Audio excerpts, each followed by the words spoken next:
So, hi everybody. I am going to just share with you a lovely moment that happened last week.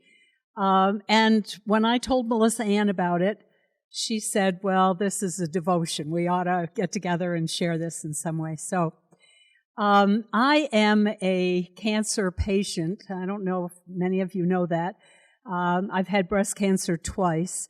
And I have to go to the Rogel Cancer Center for any mammography that I do. Jeanette, I've seen there a number of times. Yes, yeah, we do. And how many of you have to go to Rogel for your mammographies? Okay.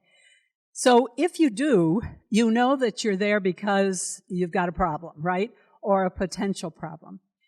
And so I was going for my usual 6-month checkup, and I was in the waiting room.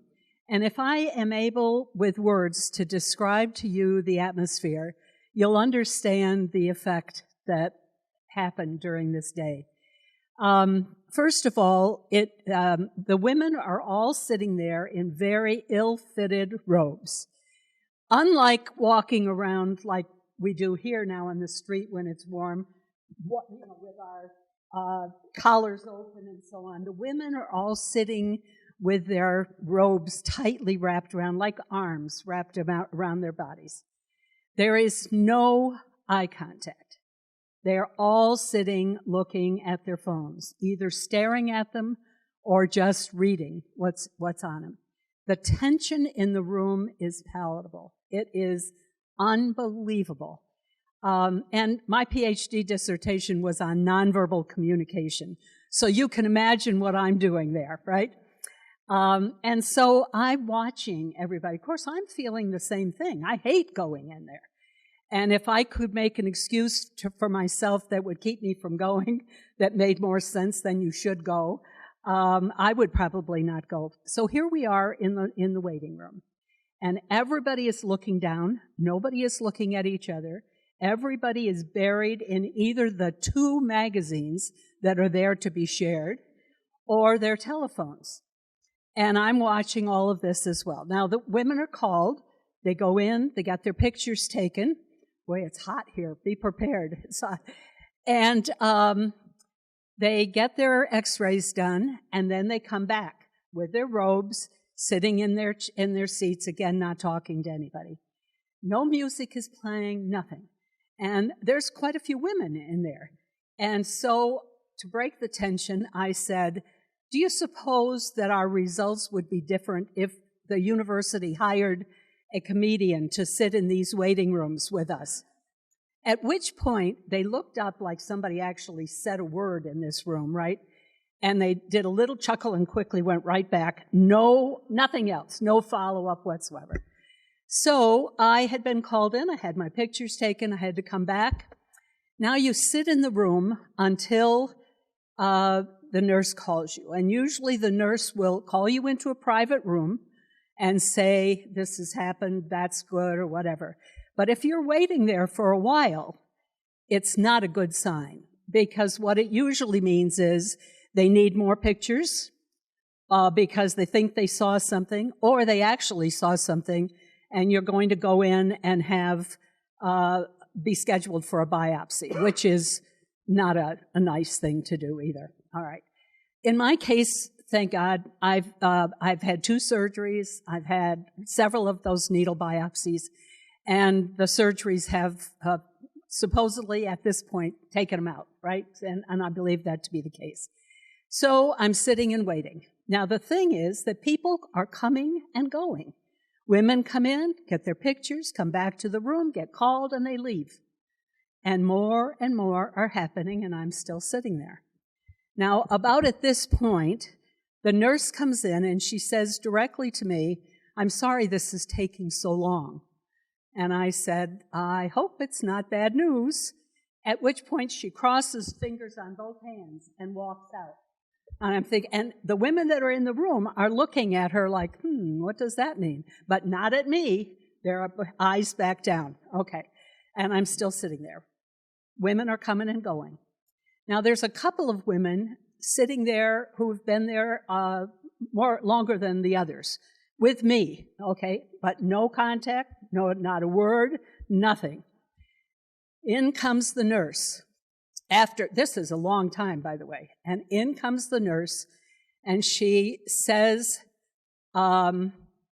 she looks directly at me, and instead of calling me out to say something, she says, you're all set to go. At which point, the room erupts in applause and cheers. Women that I've never seen or spoken to, but everyone, even though they weren't making eye contact with me, was trying to figure out with me what was going on, while I'm sitting there and saying a little prayer that I keep my eyes focused on who's in charge here and not get ahead of myself. But that spontaneous caring brought me to tears in that room. And it wasn't about what she said as much as it was that unbelievable caring that was in the room from those women.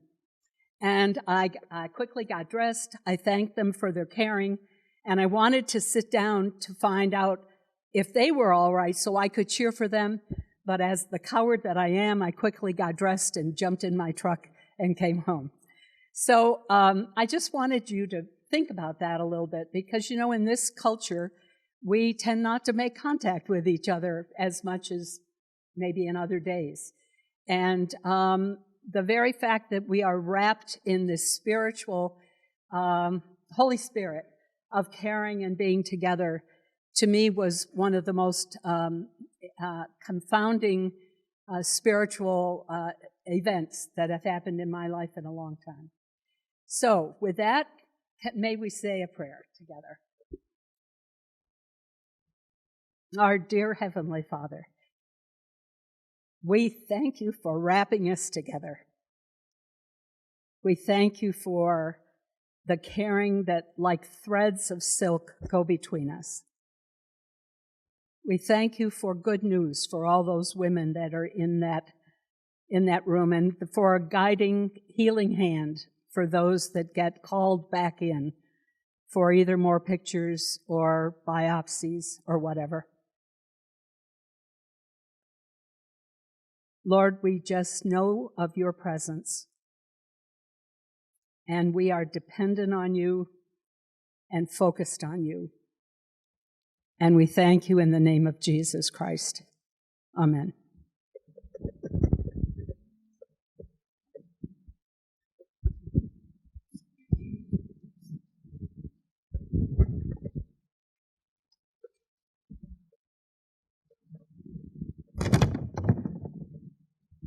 Tonight, it's my pleasure to introduce Dr. Peddireddy, who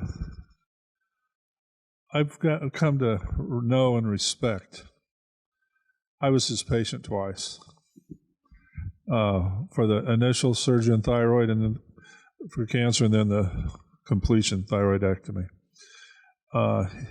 And I'll give you a little bit of his bio, but it doesn't do justice to the person he is.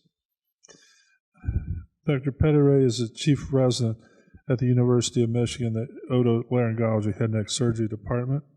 He's from Fenton, Michigan, and went and came here for undergraduate training. He went down to Cincinnati for medical school, and he's come back here for his residency. He is planning on taking further training in head and neck cancer. I assume it's Case Western in Cleveland, and I'm also making the assumption that Ted Technos is going to be heavily involved, who used to be here, then he went to Ohio State. He's interested in the dynamics of mental health in patients with a diagnosis of head and neck cancer and how we can improve the current paradigm of care. And after hearing your comments, it sounds like the Cancer Center could improve their reception area and making people more comfortable. And I would suggest that, at least in that area, we're not leaders in best. we need to get some work done. And I've learned that later in my career at Arizona. I did head and neck cancer surgery there, and initially it was all very objective. But then as you get older, and I think he's already developed this, you develop empathy. And patients with cancer need empathy and understanding and personal care and personal touching times. I'll shut up now because I want to hear this. All right. Well, thank you so much, Dr. Koopman. Thanks. Thank you so much for sharing your story. I think I'm excited to talk with you guys a little bit more about head and neck cancer in particular and mental illness. We'll start a little bit more kind of looking at some of the science behind it, and then we'll focus a little bit on some of those stories, some of those things you talked about. And I think where I hope that the Stephen Ministry and other places like this in the community can help some of our patients to, once they're done with treatment and once they're kind of in the community with you guys, help them with some of their mental health and some of those other things going on. So I have no disclosures. And so a brief outline of our discussion today. I'll start with a little bit of patient presentation. Some of the things you said brought up a little bit about this patient. We'll talk about mental illness in cancer as a whole. Then we'll focus on some of the current literature looking at head and neck cancer and mental illness, both depression and anxiety. We'll then focus a little bit on survivorship, and we'll talk a little bit about what that means a little further, followed by some of the interventions that have been done, and then we'll focus a little bit on what we can do here in the community to help some of these patients. You'll see a little better? Perfect. All right, so this is an example of a patient that I wanted to just chat with everybody about. So this is a gentleman who came in with significant headaches of unclear source, ultimately got some imaging, underwent a biopsy, and was found to have a cancer. Further imaging was done and was found to have multiple different masses throughout their body, and also was found to be having trouble swallowing and trouble eating. Multiple conversations would have with the family and the patient themselves, and they decided that they did not want any further treatment and that they preferred to go home and not undergo either further invasive biopsies or any further treatments. So I think a couple questions, I want to come back to this case at the end, but I think a couple questions to think about as we kind of go through some of the literature and then start talking a little bit more about how we can help is, why did this patient decide to forego further treatment or workup? And I think a little bit, and then start thinking about what are the ways that we can help some of these patients and our patients with cancer as a whole in the community. So kind of taking a broad view to set the stage, it is important to consider the effects of head and neck cancer and cancer in general on patients' emotional distress. As you can imagine, a new diagnosis of cancer can lead to both depression and anxiety, and actually studies have demonstrated that about 2 out of 3 patients with depression and cancer as a whole also will have symptoms of anxiety. Furthermore, they've also shown that the rate of depression in patients with cancer is 3 times the normal population. Finally, not only does cancer lead to both an increase in depression and can lead to an increase in anxiety, but it can also affect outcomes. There was a recent meta-analysis that kind of looked at a lot of different papers and demonstrated almost a 40% increase in mortality rate of those patients who had a diagnosis of depression compared to those who didn't.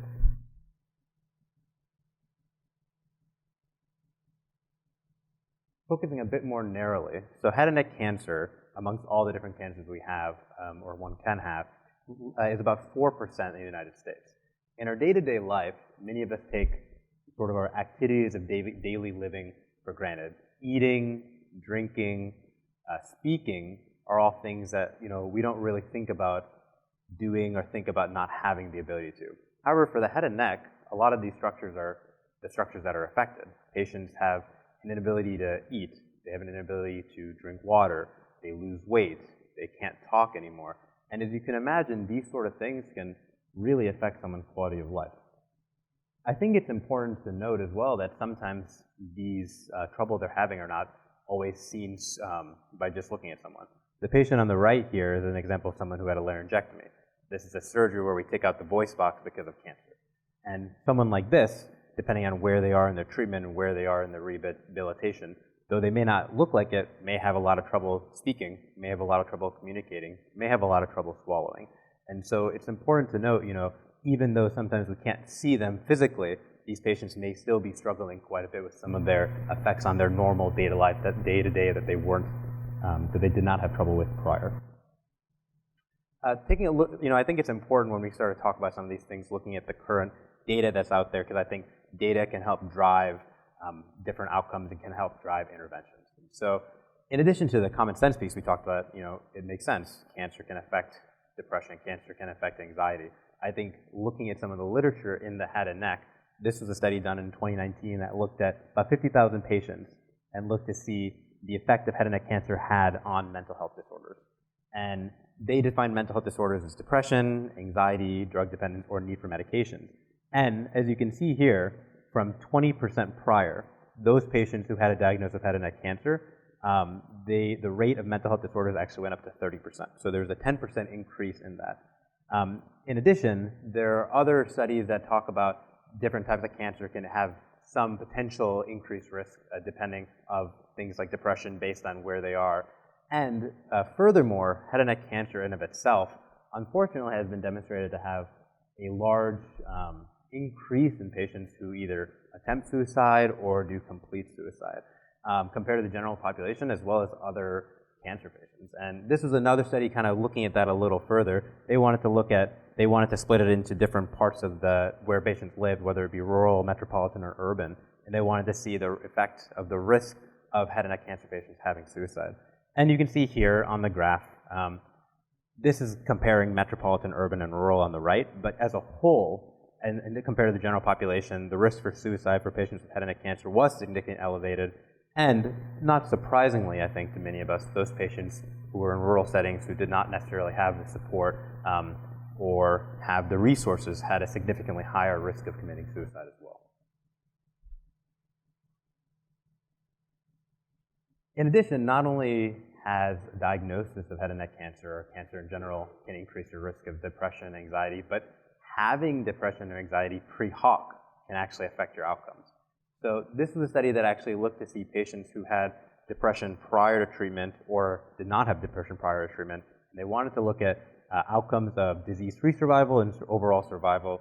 And what they actually found was there's a reduced survival in those patients who had depression compared to those who didn't. And so not an overall survival and disease-specific survival, meaning specifically from their head and neck cancer. The current literature is mixed, however. This is another study actually done by one of our residents currently here at the University of Michigan, Dr. Lenz, when he was a medical student working on his MPH.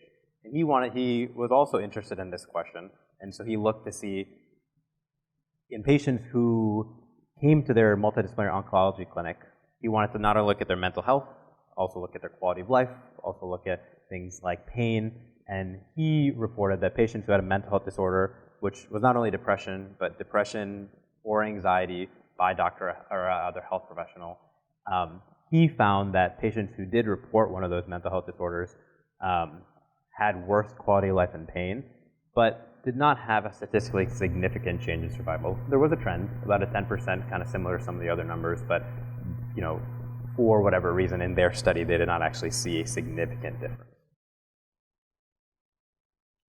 One last thing, I think, just to kind of really hammer home the point, is there was a meta-analysis done a little bit before Dr. Lenz's study in 2019, I believe, that did look, once again, at head and neck cancer as a whole and look at the prognostic impact of depression on outcomes. And they did actually see a 33% higher risk of death. And so part of me, I had to include this. This is my daughter when she was 3 months old. And so one of my favorite pictures of her. But I think, in many ways, it's sort of the next step is, so what, right? Obviously, we can all imagine cancer can affect your mental health, and we've shown mental health can affect cancer. But outside of the obvious, why does it matter? Why should we talk about this? And I think for me, really, this is where the crux of the matter is. This is what really matters, because this is really what affects patients, and it's because of survivorship. So what does survivorship mean? This is a really nice definition, I think, from the NIH. And so just in case people can't see on Zoom, but I do think it's worth just kind of going over. So survivorship focuses on the health and well-being of patients, of a person with cancer, from the time of diagnosis until the end of life. So this does not just mean the time they're diagnosed and the treatment, but much after that, the physical, mental, emotional, financial effects. And the survivorship experience not only relates to follow-up, but I think in particular here I wanted to highlight family members, friends, and caregivers are part of that survivorship experience. And cancer care doesn't just end with diagnosis, treatment, cure. You have patients live with the effects of the cure, effects of the treatment, and it's not only them, but it's their family members, it's their support networks who all kind of have to see that and who they need to help support them through these things. And survivorship is hard. I mean, I think that it's something that in medicine we're still working on, still trying to find ways to improve. There are guidelines, and we'll touch a little bit on that, but I think a lot of times the visit you have with your oncologist or the visit you have with your radiation doctor, your surgeon, there's other things like you talk about with imaging or discussion or just talking about how your cancer is. A lot of these things that are really important, the sort of soft skills that Dr. Koopman talked about, or the empathy and things like that, you can show it, but you don't have the time in today's day and age to really spend an hour really talking about how does that make you feel? How are you doing with your family? How is your significant other doing with this? How are they doing? How are your kids doing? And I think all these things are really important, and truly I think the survivorship aspect of that is much longer than the treatment. It can be years, decades after that. And I think we need to do better within medicine, but also outside of that in the community, helping support some of these patients. So there have been national guidelines written. Hopefully this shows up okay.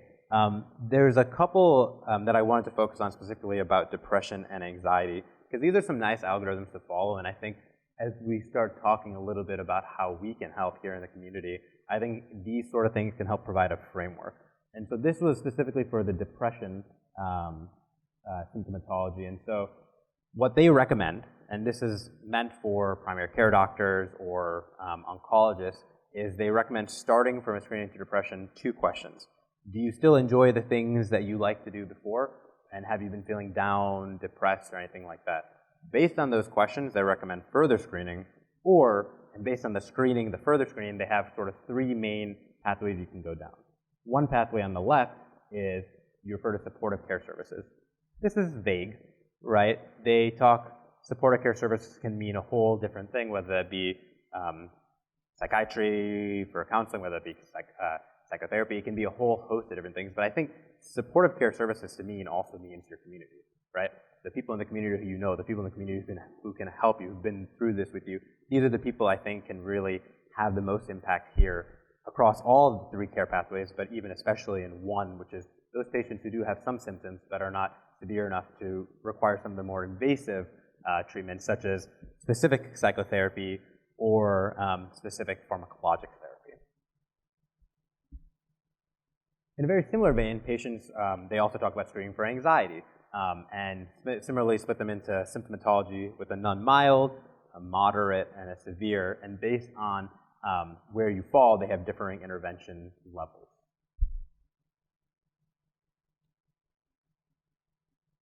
However, even with these recommendations, right, these are national recommendations. This was a survey actually that was sent to head and neck oncologists through our national guideline, and they talked about what are the things you routinely talk about with your head and neck cancer survivors. And I want to draw your attention here a little bit. Some of the things we often talk about in clinic and things are, thyroid function. This is something that can be affected after radiation. So we do a great job with that, right? Almost 100% people talk about that. We talk about things like tobacco and alcohol, because in the head and neck, these are the things that are the most likely to cause cancer. So we do things like weight. But the things we don't do a great job on, we do a very poor job of depression and anxiety. Only about 50% of providers, and body and self-image issues, which all kind of go in with this. And we touched a little bit on this at the beginning with sort of the things that can affect head and neck cancer patients. These are things we don't do a good job on. And I think that these are ways that we need to improve. So kind of an interval summary. So we've talked about depression and anxiety are prevalent in patients with cancer, and that they're higher than the general population. That meta-analyses have demonstrated that these mental health disorders can actually affect outcomes in all cancer. However, in the head and neck, the data is a little bit more mixed. But there's some worse quality of life outcomes in patients with mental health disorders, and that survivorship guidelines do exist. And they do recommend screening, but that we still have work to do. So, what are the interventions then that have been shown that can help patients in order to prevent some of these things, depression and anxiety and things like that in the head and neck? So I think 2 big ways to kind of separate them are pharmacologic and non-pharmacologic sort of therapy and things like that. So from a pharmacologic intervention, for head and neck, in the head and neck in particular, and I think most cancers, these medications are very well tolerated, and the benefits of these are that, especially for some of these patients who can't swallow, who can't eat very well, these drugs are readily able to be given through things like feeding tubes and things like that, and they have known side effects, and so they're a safe medication to use for many of these patients. In the head and neck, there's one paper that people really talk about that was published in 2013 by Dr. Liddy et al. Out of Nebraska. This was a randomized control trial that looked to see if prophylactically, prior to treatment, giving someone an antidepressant could help them and reduce depression in head and neck cancer. There's a little bit of data on, they had about 150 patients. They had a little bit of data on some of the surveys they used. And they used escitalopram or Lexapro as their medication.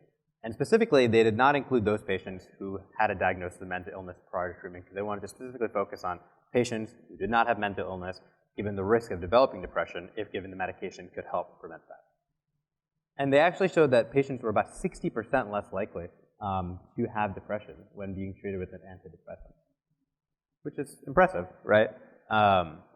Furthermore, outside of only the depression numbers, they also demonstrated that patients had significantly improvements in quality of life. And we can see here on the right that those patients who had the escitalopram had better health-related quality of life and overall quality of life.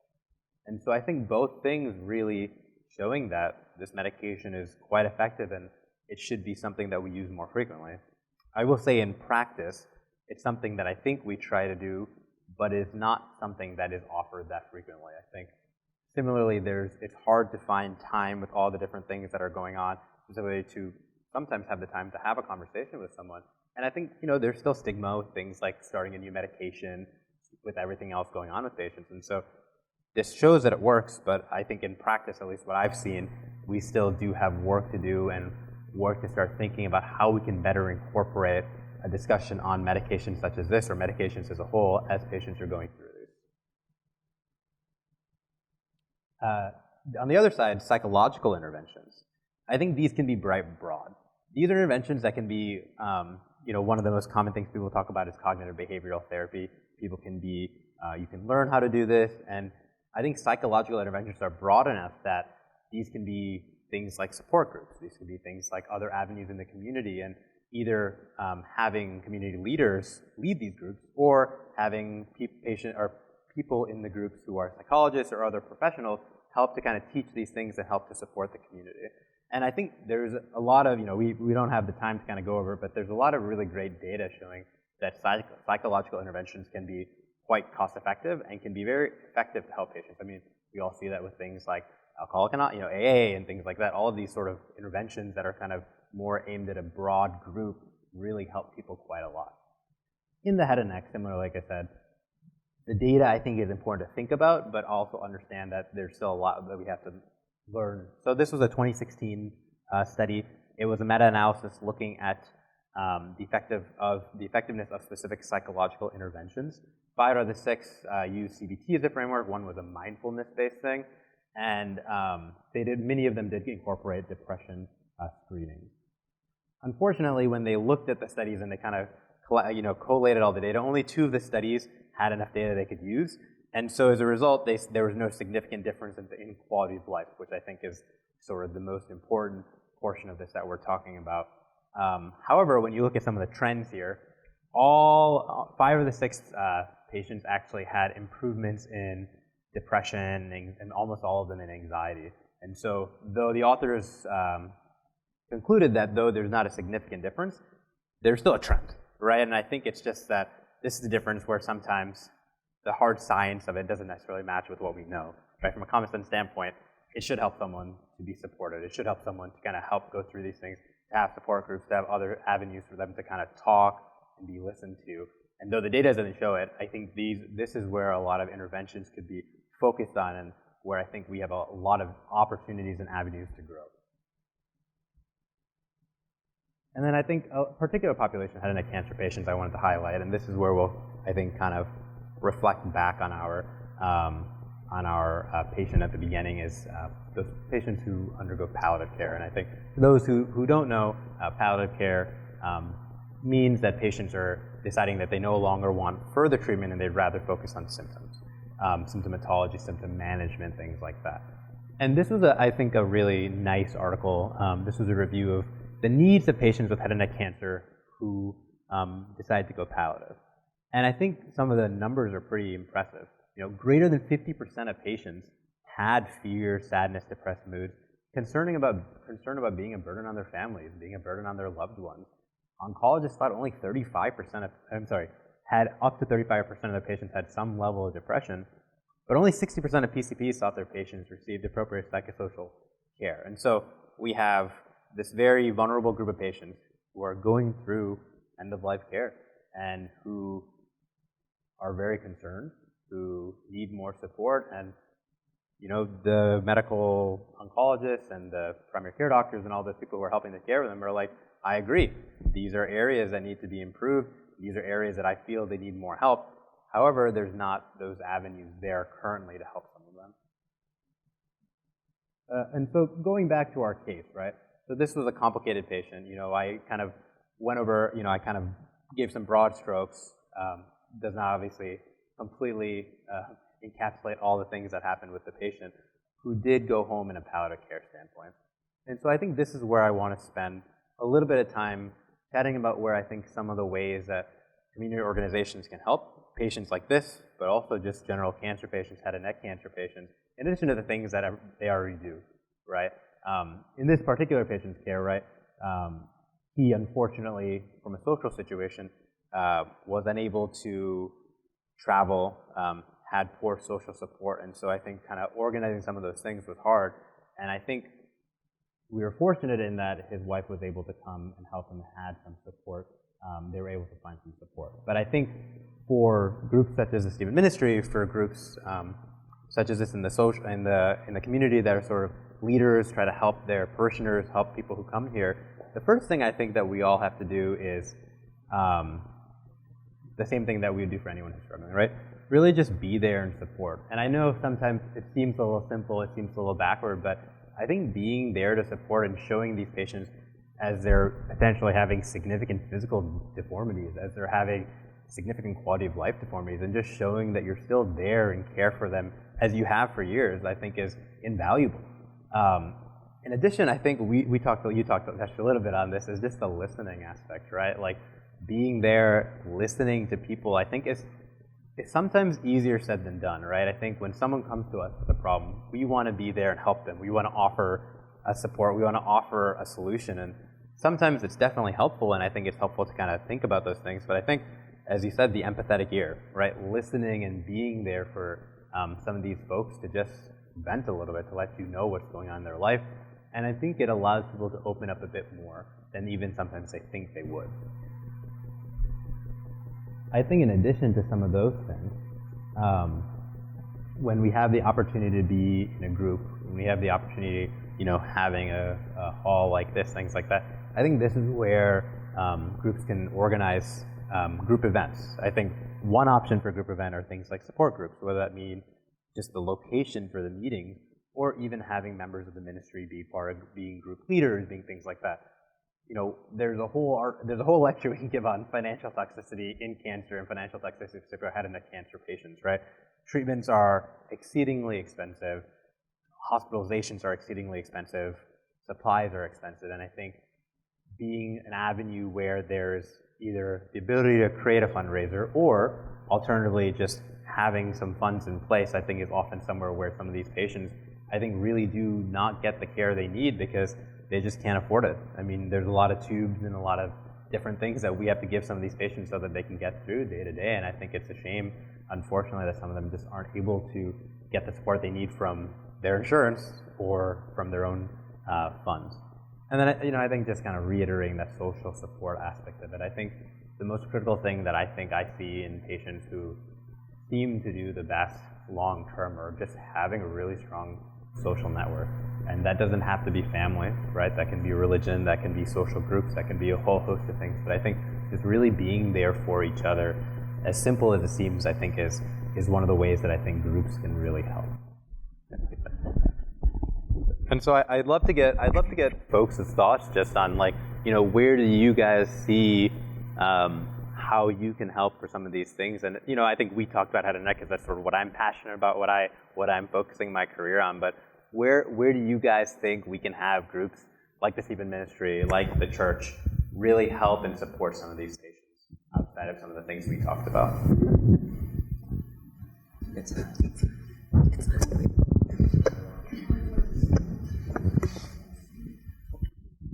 I'm not sure I'm going to really answer kind of what you were saying. I'm coming at it from a different angle. So I too had gone through breast cancer 5 years ago. And I still, when I go in, they have the questions. There's probably like 5 little questions about how are you feeling? And it's on a scale of 1 to 5. And while those are wonderful, and I think it can start a conversation, it's not detailed enough to really steer people in a direction. And I don't know if the doctor or the nurse that I'm talking to truly knows what to do with that information. They might say a quick question about my anxiety or something, and then, oh, well, okay, well, if you need someone, let us know. And then it's on to, you know, what's my blood pressure? And that's what I'm there for. But I think it's how to move beyond those simple little questions that we have. And great thing about being in this area is there are a lot of the Cancer Center, and there's all these great places that can help. But for some reason, none of it seemed to work for me, and I'm not sure why, and I'm not sure what the answer is, but just kind of from my point of view, what I went through. Yeah. No, thank you. I think it, you know, it just goes to show, right? I think that it's always what's next, right? Like, it's easy to ask the question, but what do you do about it, right? And what's the point to ask the question if you don't have a plan in place to help someone who answers yes to the question, right? And as we all know, in today's day and age, getting any sort of mental help or getting anything like that can take months, weeks. And so, you know, I think it is interesting. There are a lot of avenues, I think, that people do in other sorts of fields outside of oncology, you know, that where we use things like health coaching, right? Having someone, an MA or a nurse in the office call you weekly to follow up on things like weight, follow things on blood pressure. And I think this is where, at least something I'm interested in sort of exploring further in seeing, can we bring that to things like oncology? If you answer, yes, I'm feeling anxious, yes, I'm feeling depressed, yes, to some of these questions, and somebody decides to do an intervention, are you just gonna, you know, they're like, oh, follow up in 4 weeks, follow up in 6 weeks. But a lot of times, like, you need more than that, right? You need someone to call you in a week and be like, how are you doing? You need someone to kind of coach you through, what are you feeling? How should you feel? Is the medication working? Is it not? Is the counseling working? Is it not? And I think these are some of the things that, you know, in a healthcare setting with things, we can do things like health coaching and things like that. But I think even outside of the healthcare setting, whether that be through groups and things like that, outreach, things like that, I think these are where it's always the why and what's next, right? And I think that's where we're struggling, because it's very easy for a research question to say, we did this, we made an intervention and people felt better, or we found out that X number of people after breast cancer have depression. But, like, you have to do something with it for it to matter. And I think, hopefully, as people are starting to think about this a little bit more, people are starting to think about outcomes-based research, these sort of things can hopefully be the next step. And the great thing about being here is that because people do know that I've been through it, and we kind of know each other who's kind of been through this, and we can have conversations with each other. And sometimes, you know, I know of someone else who just had it, and someone would reach out to me and say, hey, can you reach out to this person? And I think that's important with this group of people in this room, for sure.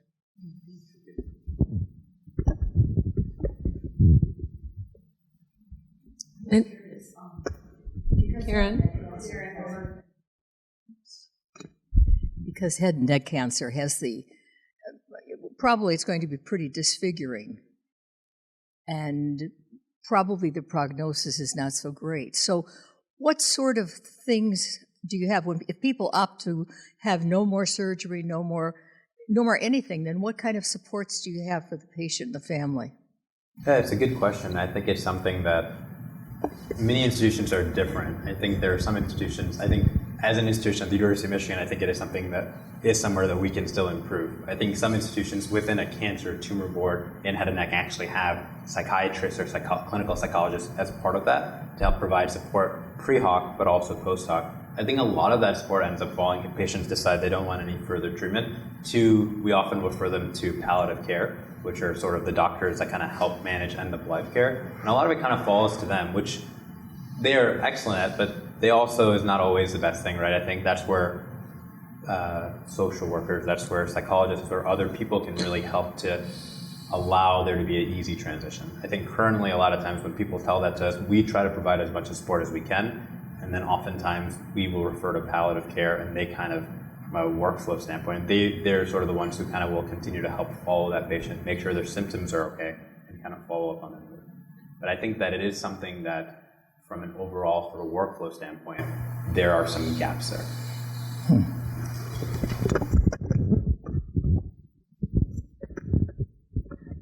I would just like to say I've been very grateful for the support from this church, because I did have head and neck cancer. I've had experience with Cleveland Clinic and University of Chicago and U of M. And I want to say, particularly in Cleveland, the education system for someone going into the surgery far exceeded anything I heard about or was presented with. You have to have a total financial screening. They reviewed your insurance. You were given drug education, intensive drug education. You knew every pill. You have to know how to say it, how many times you would take it. All right. In addition, they had a social work group that met small groups 3, 4. They had more intensive groups. They had outreach from veterans that would visit, from churches that would visit. We had a dietitian to go over the diet. We had a dietitian that went over your calcium needs, totally separate. I'm just scratching the surface. Yeah. That knowledge is very helpful. Yeah. And also, I think they prepare you for a new reality, and they say it in those words. Yeah, and I think that's a critical point, I think, that you made. Thank you so much for sharing your story. Mm-hmm. I think the new reality is the key piece, right? As you've lived, right, it is easy for someone to tell you, right, or talk about this is what will happen, right? But it's a very different thing living that after. And I think having the ability to kind of pre-hoc talk about these things, having the resources, I think the Cleveland Clinic is a wonderful institution. I think that compared to a lot of other institutions, they have more resources given some of the way that they build their system and things like that, right? And so they're able to do that. And I think it's excellent care. And I think it's something that we should strive to be able to bring to more institutions, more areas, because, we should still be able to provide that care and explain the new reality, I think, just as well. I think the new reality becomes clear to the patient when there is a team of doctors that have a different training. There's a surgeon, there's a hematologist, and they all have to agree and work together. Yeah. So that concept helps, I think, build a stronger program. Thank you.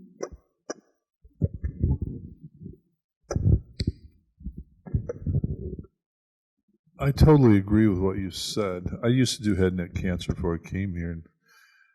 And the thing is, there's an issue, and that's money. And that's unfortunate. For about 15 years, I was on the committee that advised Medicare on relative value units, which meant money. It was very difficult and sometimes impossible to get appropriate relative value units for things that you've mentioned. There were considerations for team care, but you need, like you've said, social workers, occupational therapists, physical therapists, dietitians. I'm leaving out a lot of people, okay? Social, I mean, a lot of people. They had trouble. CMS said, well, you know, we're not, show us the data. Well, the data you've mentioned is not, it's there as a trend, but it's not there in the confidence intervals that they want. Not good, okay? I mean, it's just a bad system. And what you really need, and I agree that you guys don't have time, but you should have time. And why is that? Because they don't reimburse appropriately for counseling. I mean, the 30 minutes or an hour you have to spend for the counseling is as important as the cardiologist who I see who gets a level 4 or 5 for a very 15-minute evaluation because all the drugs and everything else that I'm dealing with. Well, your cancer patients deserve the same, or I mean, for your counseling, you deserve the same. And I fought for years for increase in psychiatry's relative values because they needed to know the pharmacology of the drugs they were prescribing. But it couldn't get through to some of the people in the government that their knowledge on drugs was similar to the cardiologist. And so we have an impediment that you need time, but time is money, and that's a problem. The other bad thing about that is a patient attaches to a surgeon. I had this when I had cancer patients. They really get attached to you, and you can get attached to them. But you need to be there when they're having the ups, and especially when they're having the downs. And that was hard for me as a young person who wanted to cut. And, you know, what you really need to learn is not can you, but should you. The real surgeon knows when not to. Now, I'll shut up my philosophies, but you're hitting the right parts, but you've got significant obstacles that society is not appreciating enough. And I think it's interesting you bring up those things. I think talking to people, I live in the University of Michigan. I'm from here. I think we're a wonderful cancer center and a wonderful institution. But I think from a statewide standpoint, you just talk about different things. I was talking. One of our fellows this year is from the Mayo Clinic, another comparable clinic, and I think talking about some of the support from a state level, it's incredible the support that Minnesota provides to social work. I mean, some of the stories she's told me and the way and the resources they were able to have social workers go above and beyond, and that wasn't because they were the Mayo Clinic, but that's because the state of Minnesota really focuses on social work and things like that, and really is able to provide a lot of resources for that is incredible. And I think that's that's one of the reasons why you talk about Dr. Koopman. Just it's very differing and different everywhere you go and everywhere you go in the state or the country. And I don't have an answer, but I think it is something that as everyone here who's experienced cancer or has friends or families who experience cancers, it is an incredibly important part of that whole process. Now, I may embarrass Chris, and she'll have to hit me here maybe, but one thing that I think we could do as a church better, Chris is capable of taking lots of data and dealing with it and understanding it and so on. Not everybody is. And so there's a big piece of support that could happen there. Just what monitoring meds and helping to talk through what the results and so on. But I think the other piece that I have been most impressed with Chris on is Chris has had to learn to speak, has had to learn to eat. And the first thing we say is, "Come on, Chris, let's go out to dinner." And I don't even think about the fact that she may not be able to swallow and may not want to do that in public, right? And I'm thinking of, there's a parallel here with Parkinson's, where sometimes when people get Parkinson's, they stay in. They don't ever go out in the community again. And I think we've got to figure out if we know Chris can go out in the community because she's very strong. And I'm sure she was hesitant at first, but she goes out. But a lot of people with that wouldn't. And that's something that this Stephen ministers could do, is find out, with the urging, would you be willing to go out in the community and get back into doing the things that you used to do? That's the kind of support that I think would be really critical from a group like this. And not everybody can do it on their own. So.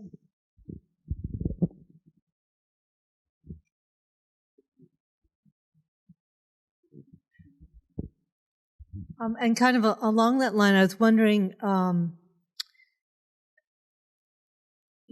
nowadays in the healthcare industry, it's not enough to go to the doctor without doing your own research online and doing some advocacy. Is there a different outcome if a patient says to their doctor, I really want some,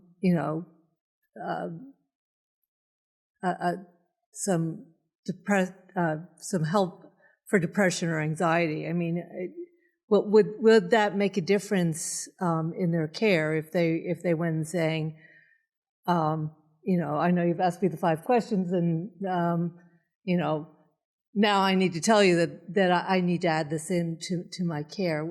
Do you think that would help? I think it would definitely help, but I think a challenge really is that a lot of people who are experiencing these feelings, a lot of, at least, I don't want to speak paternalistically, but from my own experience and talking to others, I think that when you're having these feelings, you don't want to share them, right? You're kind of hiding in yourself. You don't really want to talk to people. You don't really want to explore that. You don't really want to talk with your doctor. You just want to get in and out. And I think the challenge, the way you're able to get that information, I think, is really having the time to spend to talk to someone. Because I think if someone comes in and says, hey, I'm not feeling good, I want something to help that's easy, right? That's like great, and definitely someone could be helped. But I think the challenge is finding those people who are, as you said, withdrawn, or those people who are not going out socially anymore, those people who are higher risk of having something happen to them, right? Mm-hmm. And I think that's where those are the people trying to find ways to reach them, trying to find ways to help them get the medicines that they may need, help them get the support they may need. I think those are the ones that are the hardest, and I think the ones that probably need it the most. Right.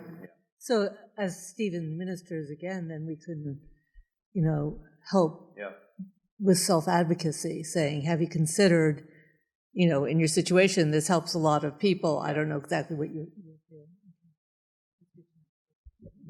I'm glad you brought that up. I think HIPAA is a big obstacle there, because a person, the spouse, the partner, friend, may see things that they'd like to be able to tell the physician, but the physician can't talk to them because he or she doesn't have permission. Because back in the old days, I could do that, and I did do that. They could, whoever it was, other than the patient, could call me. Then we had something to work with. But you have to know it before you can do it. I think that's where potentially, kind of to your point, advocacy, like if someone's willing to have a friend come with them to an appointment, things like that, sometimes I think even that in itself, they can help to cajole them or help to kind of push them to ask for some of those things. But a lot of people who are suffering from anxiety and depression and things like that aren't willing. I mean, they have so many other things going on. They're dealing with those feelings that they don't want someone else coming there. They kind of just want to be left alone. Right. Thank you. Anyone else?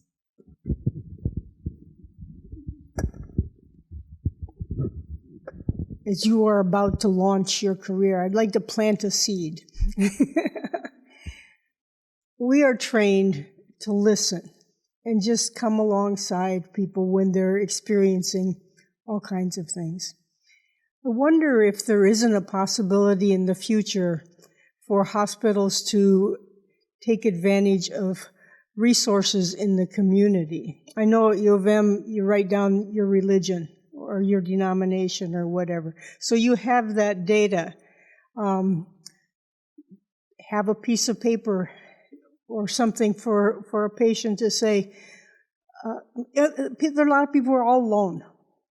Would you like to have someone come walk with you or come alongside with you? There's this church in this community who has some people who have been trained to do that. We'd like to offer you an opportunity. Now, we need to train about 100 more Stevens ministers to handle those requests. But it's, the resources that are available in the community is another way to, we can't give medical advice, but we can listen and just be there, as you mentioned, is so important. Yeah, no, that's a good point. I know that there are some community, there are many pages that talk about some of the community resources, things like Cancer Support Line, the Rogel, I can never say it right, Cancer Answer Line, but I don't know of a single resource for a community that we have at the university or that other hospitals do. I'm certain there are some spread apart or in different clinics, but I think that would be a nice way, because I know when people are in the hospital, as you said, they can ask for a minister, they can ask for a priest, they can ask for somebody of their denomination to pray with them, and they have those resources. But I think, as you said, once they leave the hospital, if you're all by yourself, where do you go next, right? Do you have a support group? Do you have somewhere that you can help? Just providing those resources sometimes, right, like you said, could really help some of those folks. Even resourcing the chaplains to make connections. Yeah. Any other questions?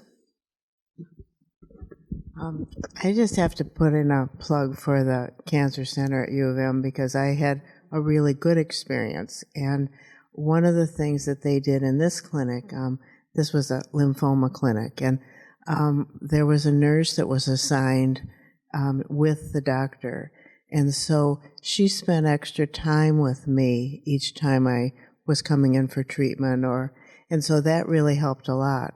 But what would be nice, it would be if that same nurse would follow up 3 months later, 6 months later, and just give you a call, and even though you fill out the 5-question form, to say, okay, how are you really doing?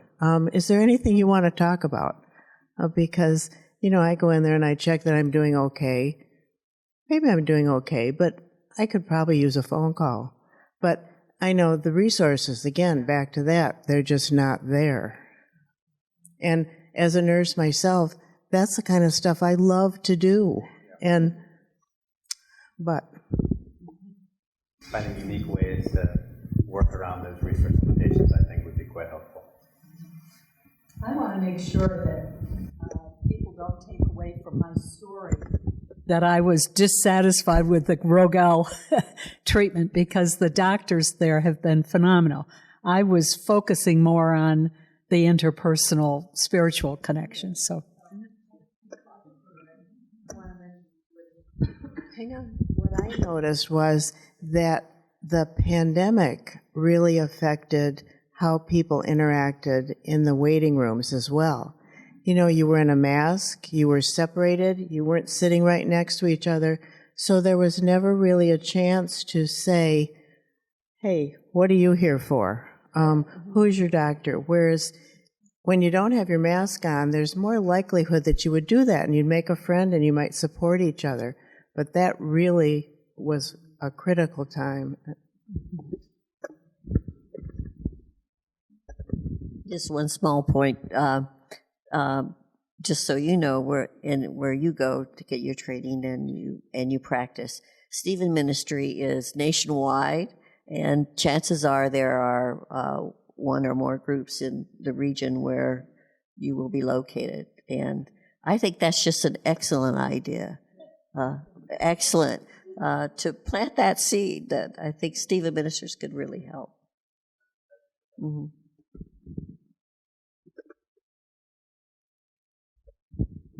Anything else?